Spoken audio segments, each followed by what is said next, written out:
Hi there, I'm Dr. Noelle Nelson, and it's my pleasure to share a few thoughts with you today, some uplifting, inspiring, and practical tips to help you find greater happiness and success in your life. Today's topic, winner in the making. There are times when it really seems all too much, when a divorce shatters a marriage you thought would last forever, when the company you've worked for 20 years downsizes and suddenly you are expendable, when the child who is the light of your life is struck with an incurable disease. You cry, you rant, you rave, you lash out at God, the universe, mankind, fate, whatever, and you feel crushed, defeated, a victim, at a loss. What's wrong with me, you cry? Why couldn't I keep my marriage together?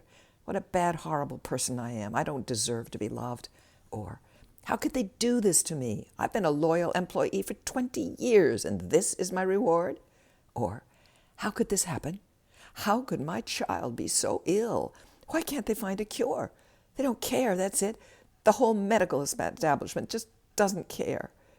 And for a time, such feelings are perfectly normal and healthy. You are angry, frustrated, hurt, and torn apart. You have suffered horrible damage. It is tragic. It is awful. And venting such feelings, be it in a support group, with friends, with a counselor, into a journal, venting is an important part of healing.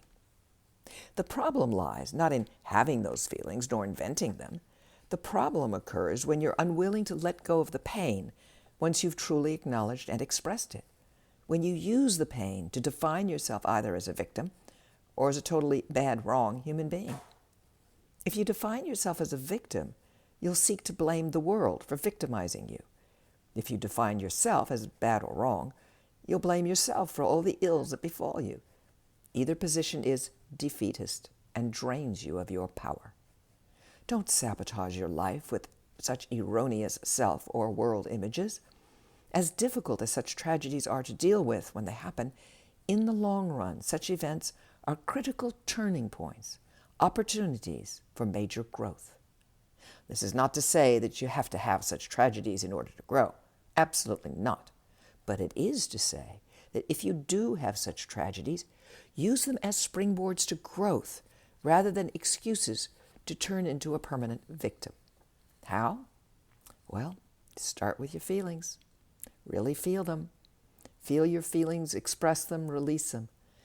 The more willing you are to feel all your feelings regarding the situation, the more quickly and fully you'll be able to genuinely release them. Get help in doing this.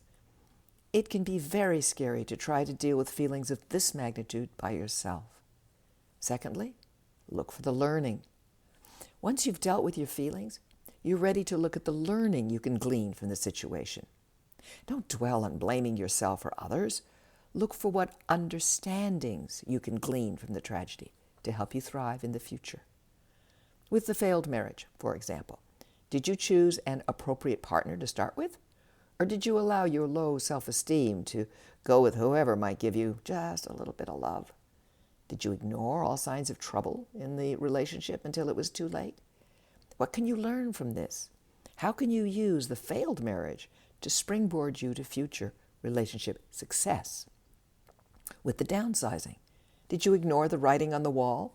Did you take your job for granted and cease to find ways to continuously make yourself valuable to the company? What can you use here to help you for the next job?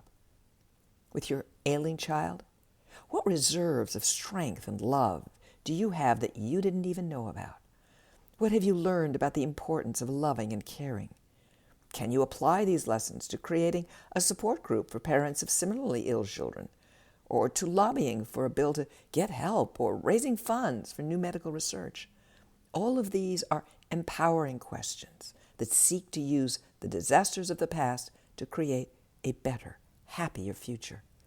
And lastly, be kind to yourself.